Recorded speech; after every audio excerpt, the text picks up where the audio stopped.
नमस्कार दोस्तों, स्वागत है आप सभी लोगों का हमारे YouTube channel easy steps technology में। दोस्तों, आज के इस वीडियो में हम लोग सीखने वाले हैं कि जावास्क्रिप्ट में कितने टाइप के डेटा टाइप्स अवेलेबल हैं। तो ये वीडियो आप सभी लोग पूरा देखिएगा, क्योंकि ये जो होता है ना किसी भी प्रोग्रामिंग लैंग्वेज का, ये आपका मेन बिल्डिंग ब्लॉक होता है। अगर आपको डेटा टाइप क्लियर है ना, या वेरिएबल्स क्लियर है और सिंटैक्स क्लियर है, तो बहुत सारी चीज़ें आपकी आसान हो जाती हैं। तो वीडियो को आप लोग लास्ट तक देखिए। अगर आप चैनल पर नए हैं तो चैनल को सब्सक्राइब कर दीजिए, ताकि हमारे आने वाले सभी वीडियो का नोटिफिकेशन आपको सबसे पहले मिल जाए। तो चलिए वीडियो को स्टार्ट करते हैं। सबसे पहले हमें ये समझना होगा कि डेटा टाइप क्या होता है। तो मैं आपको बताऊं, डेटा टाइप जो होता है ना, वो किसी भी लैंग्वेज का इम्पोर्टेंट पार्ट होता है ना। डेटा टाइप यानी कि कभी भी हम जब किसी प्रोग्रामिंग लैंग्वेज को सीखते हैं, उस पर काम करते हैं, तो हम डेटा को ही तो मैनिपुलेट करने का काम करते हैं। डेटा पे ही तो काम करना है। डेटा, इंफॉर्मेशन, यही सारी चीजें होती हैं। और जो इंफॉर्मेशन होता है वो आपका कई रूप में होता है। जैसे नंबर में हो सकता है ना, आपका स्ट्रिंग में हो सकता है लिखा हुआ कुछ भी, वेरिएबल हो सकता है आपका ये ट्रू फॉल्स हो जाए, है ना, मतलब बुलियन वगैरह। तो इस तरह से बहुत सारी चीजें होती हैं आपका। ये सारे हमारे डेटा टाइप्स यूज होते हैं, कहीं ना कहीं हमारे पूरे सिस्टम में ही यूज होता है। तो इसलिए डेटा टाइप को समझना बहुत ही जरूरी होता है। जावास्क्रिप्ट की बात करें तो जावास्क्रिप्ट एक डायनामिकली टाइप लैंग्वेज है ना, जिसमें जैसे जैसे डेटा को वेरिएबल में असाइन करते हैं, तो अपने आप ही उसका टाइप असाइन हो जाता है उसमें। ठीक है? अब हम बात करते हैं कि जावास्क्रिप्ट में मेन जो डेटा टाइप्स हैं वो कितने टाइप के हैं। तो मैं आपको बताऊं, यहाँ पे दो टाइप के डेटा टाइप्स आपको देखने को मिलेंगे। वह पहला है प्रिमिटिव, और दूसरा जो होता है नॉन प्रिमिटिव। प्रिमिटिव की बात करें तो प्रिमिटिव एक ऐसा डेटा टाइप होता है जो आपका जितने भी डेटा टाइप जो यूनिक होते हैं, है ना, जैसे नंबर हो गया, स्ट्रिंग हो गया, बुलियन हो गया, ये सब आपके प्रिमिटिव डेटा टाइप होता है। नॉन प्रिमिटिव डेटा टाइप की बात करें तो ये आपके प्रिमिटिव डेटा टाइप को ही यूज करके बनाए गए जो डेटा टाइप्स होते हैं, उनको हम नॉन प्रिमिटिव डेटा टाइप बोलते हैं। ये एक प्रकार से रेफरेंस का काम करता है ना। तो आगे हम सारी चीजों को एक एक करके समझेंगे। प्रिमिटिव की बात करें तो हमारे पास टोटल आप देख सकते हो 7 प्रिमिटिव डेटा टाइप्स हैं, जिसमें आपका स्ट्रिंग हो गया। स्ट्रिंग का मतलब होता है कि किसी भी, जैसे कोई नाम लिख दिया, कोई पूरा एक पैरा लिख दिया, ये सारे क्या हैं, इस टाइप के जो डेटा होंगे वो आपके स्ट्रिंग में होंगे। इसको भी हम सिंगल या डबल कोट के अंदर रैप करते हैं, तो उसको हम स्ट्रिंग कंसीडर करते हैं। नंबर की बात करें तो नंबर वही आपका कुछ भी हो सकता है ना, एक से लेके 99 तक हो सकता है ना, 99.9, या एनी में कुछ भी हो सकता है ना। जो भी नंबर्स यूज करते हैं वो नंबर वाले में आते हैं। बुलियन की बात करें तो जो लॉजिक बिल्डिंग के लिए हम यूज करते हैं, है ना, बुलियन जैसे ट्रू फॉल्स वगैरह, तो ये सारे हमारे बुलियन में आते हैं। इसी तरह से हमारे पास अनडिफाइंड होता है, नल होता है, सिंबल होता है, बिग इंट होता है ना। ये जो दोनों लास्ट वाले हैं वो आपके लेटर वर्जन में इंट्रोड्यूस होते हैं। जैसे ये 6 में आपका सिंबल आया हुआ है, और बिग इंट आपका AS11 में आया हुआ है। नॉन प्रिमिटिव डेटा टाइप की बात करें तो यहाँ पे हमारे पास ऑब्जेक्ट, एरे और फंक्शन देखने को मिलते हैं। तो इन सब चीज़ों को हम एक एक करके समझते हैं।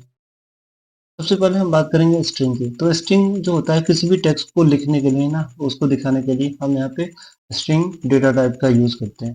जैसा कि आप यहाँ पे देख पा रहे होंगे कि यहाँ पर आपका अमित लिखा हुआ है, और अमित को हमने सिंगल कोट के अंदर रखा है। इसका मतलब है ये एक स्ट्रिंग है, और इस स्ट्रिंग को हमने नेम नाम के वेरिएबल में असाइन किया है ना। अब बात करते हैं नंबर की। तो नंबर आपके इंटीजर और फ्लोटिंग दोनों हो सकते हैं, और दोनों के दोनों कहाँ आएंगे, आपके नंबर वाले में आएंगे। तो यहाँ पे आप देख सकते हो, हमने 25 हमने एज को दिया, और यहाँ पे प्राइस भी दे दिया।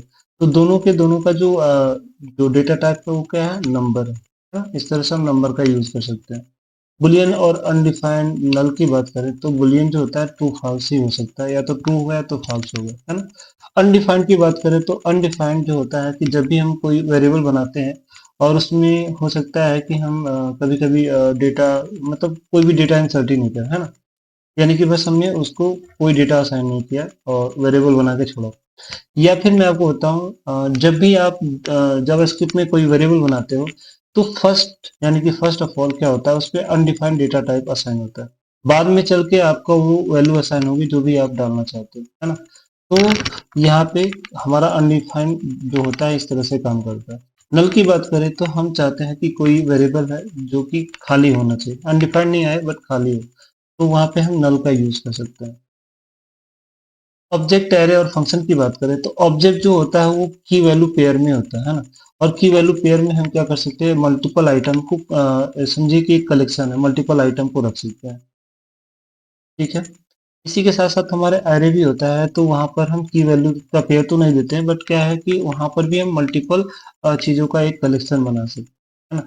और यहाँ पे जो होती है वो एक ऑर्डरिंग ऑर्डर फॉर्म में चीजों को याद रखा जाए, जैसे इंडेक्सिंग फॉर्म में, है ना। फंक्शन की बात करें तो रीयूजेबल कोड ब्लॉक्स होते हैं जिनका यूज करके हम जैसे मान लो कुछ ऐसा है, कुछ ऐसा कोड है जिसको आपको 50 जगह यूज करना है ना। तो आपके पास तरीका क्या है, या तो आप नॉर्मली 50 जगह जा जाके लिखो सारी चीजों को, है ना। या फिर आप ऐसा कर सकते हो कि एक फंक्शन बनाओ और उस फंक्शन को 50 जगह कॉल कर दो, है ना। कभी भी कोई चेंज होगा चाहे कुछ होगा तो आपको बस एक जगह करना होगा, बाकी जगह आपका अपने आप ही चीजें चल जाएंगी। तो इस तरह से क्या होता है कि हमारा जो हेडल होता है ना वो कम हो जाता है, और जो लाइन ऑफ कोड होते हैं वो भी कम हो जाते हैं, जिससे हमारा जो सॉफ्टवेयर हो वो इफिशियंट हो जाता है ना। तो इस तरह से हम फंक्शन का यूज कर सकते हैं। टाइप ऑफ ऑपरेटर, ये बड़ा ही इंपॉर्टेंट चीज है।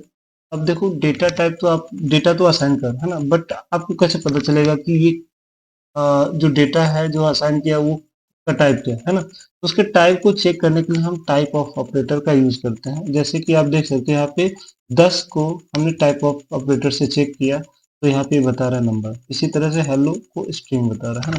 तो इस तरह से ये जो टाइप ऑफ ऑपरेटर होता है वो काम। अब हम चलते हैं अपने वीएस कोड एडिटर में और इन सब का एक एक एग्जांपल थोड़ा सा देख लेते हैं ताकि हमें ये चीजें पता हो जाए, है ना।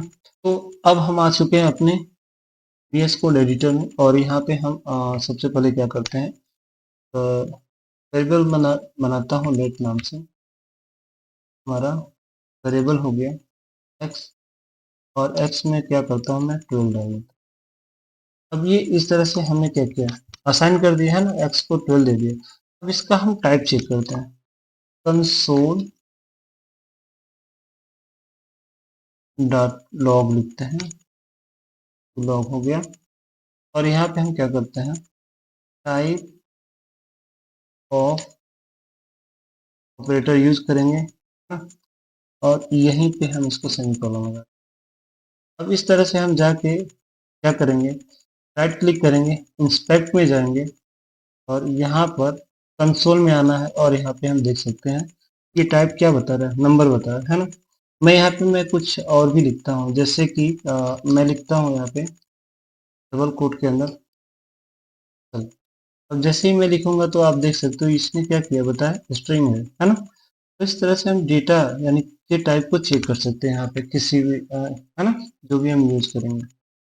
अब हम बात करते हैं एक ऑब्जेक्ट में बनाता हूँ, तो ऑब्जेक्ट को बनाने का जो तरीका होता है कर्ली ब्रेसेस है, और इसके अंदर मैं जैसे नेम लेता हूँ, और नेम के साथ मतलब नेम क्या होगा, कौशल लिख दिया, ठीक है। साथ ही साथ हमें दूसरी वैल्यू रखनी है तो कॉमा सेपरेट करेंगे, एज लिखते हैं। एज को ऐसे नहीं लिखना है, हमें ऐसे लिखना है, ए जी ए, एज हो गया। फिर हम यहाँ पे करते हैं ये, और यहाँ पे मैं दे दूंगा 15। तो जैसे मैंने ये लिखा, सबसे पहले तो देखते हैं इसका टाइप क्या दिखा रहा है, ऑब्जेक्ट दिखा रहा है ना। तो आप समझ सकते हो इस तरह से हम ऑब्जेक्ट बना सकते हैं। अब इस ऑब्जेक्ट को हमें क्या करना है, यहाँ पे प्रिंट करके चेक करना है, एक एक चीज निकालना है, कैसे दिखता है ये ऑब्जेक्ट। तो यहाँ पे आएंगे और मैं सेम चीज को डुप्लीकेट करता हूँ और इसको हटा लेता हूँ। अब इतना करने के बाद जब चेक करेंगे तो देखो ये ऑब्जेक्ट आपको कुछ ऐसे दिखेगा। हम चाहते हैं कि इस ऑब्जेक्ट का सिर्फ एक नाम आए ए वाला, बाकी ये नहीं चाहिए, मुझे बस एक ही वैल्यू चाहिए इस ऑब्जेक्ट में। तो मैं क्या करूंगा, यहाँ पे डॉट लगाऊंगा और फिर नेम को एक्सट्रैक्ट करूंगा, और इस तरह से हमारा जो नेम है निकल चुका है ना। तो आप ये देख रहे होंगे, इसी तरह से एज को भी निकालना चाहे तो एज निकाल सकते हैं, ठीक है ना। तो ये हमारा कुछ ऐसे ही काम करेगा। अब हम बात करते हैं यहाँ पे एक वो एरे बनाते हैं, है ना। तो जब एरे बनाएंगे एरे बनाने के लिए हमें क्या करना होगा, एक स्क्वायर ब्रैकेट लेना है और यहाँ पे 12 लिखता हूँ, यहाँ पर कुछ ऐसा लिख देता हूँ, है ना, और फिर 15 लिखता हूँ, है ना। तो इस तरह से मैंने डेटा असाइन कर, अब यहाँ पे हमने ऐसे लिखा हुआ था, तो अब देखेंगे तो एक एरर आएगा अनडिफाइंड का, क्योंकि ऐसा कुछ ये पाएगा नहीं, क्योंकि ये ऑब्जेक्ट तो है नहीं। और यहाँ पे जो होता है डेटा, वो इंडेक्सिंग में काम करता है, यानी कि जो 12 है ना, नंबर क्या है, कौन से नंबर पे, पहले नंबर पे, दूसरे तीसरे पे, है ना। तो हम यहाँ पे काउंटिंग जो था जीरो से, इंडेक्स की बात करें तो जीरो से स्टार्ट करते हैं। जैसे ये जीरो पोजीशन पे है, ये वन पे है, और ये आपका टू पे है। अगर मुझे 12 चाहिए हुआ तो मुझे जीरो लिखना पड़ेगा, और जीरो लिख के जैसे ही चेक करेंगे यहाँ पे 12 आ जाएगा, है ना। तो इस तरह से हम क्या कर सकते हैं, एक एरे से डेटा को एक्सट्रैक्ट कर सकते हैं, है ना। साथ ही साथ अगर फंक्शन की बात करें तो फंक्शन का वही होता है, फंक्शन बनाने के लिए हमें क्या करना पड़ता है, un फंक्शन, फंक्शन का नाम दे देंगे, एस यू एम दे दिया, सम दे दिया, और यहाँ पे हमने ये बना लिया, ठीक है। सम के बाद मैं एक इसका ब्लॉक बनाता हूँ, और मैं क्या करूँगा कि सम को रिटर्न कर देता हूँ, क्या करता हूँ, रिटर्न करता हूँ, और रिटर्न मैं करूँगा यहाँ पे मुझे एक्स जीरो प्लस एक्स मैं लिखूंगा यहाँ पे, ओके। और इस तरह से ये दोनों क्या होंगे अभी देखना आप। तो मैं क्या करता हूँ, सम को यहाँ पे कॉल कर लेता हूँ, है ना। सम को एम लिखते हैं, और ये यूज करते हैं, और फिर चेक करते हैं क्या हुआ। तो यहाँ पे देखो 27 आ गया ना, 27 क्यों आया, क्योंकि 12 और 15 को जोड़ेंगे तो 27 ही आएगा। तो देखो इस तरह से हमने एक एक डेटा को निकाला, और फिर इन दोनों को जोड़ के यहाँ पे लिख दिया। अब ये सेम चीज मैं 50 बार चाहूँ तो 50 बार इसको प्रिंट करवा सकता हूँ, है ना, 50 जगह अगर लिखना है तो इस तरह से हम फंक्शन को बनाते हैं। तो दोस्तों, आज के इस वीडियो में हमने देखा कि डेटा टाइप क्या होते हैं जावास्क्रिप्ट के, इनको हम कैसे यूज कर सकते हैं, ठीक है। साथ ही साथ हमने फंक्शन बनाना भी सीख लिया, ऑब्जेक्ट और एरे से डेटा को कैसे एक्सट्रैक्ट कर सकते हैं, ये सारी चीज़ें मैंने आपको सिखा दी। अगर वीडियो आपको पसंद आया तो वीडियो को लाइक कर दें, और अगर आप चैनल पर नए हैं तो चैनल को सब्सक्राइब कर दें, और साथ ही साथ बेल आइकन को भी दबा दबा दें, ताकि हमारे आने वाले सभी वीडियो का नोटिफिकेशन आपको सबसे पहले मिल जाए। मिलते हैं फिर अगले वीडियो में अगले टॉपिक को लेके, तब तक के लिए बाय बाय।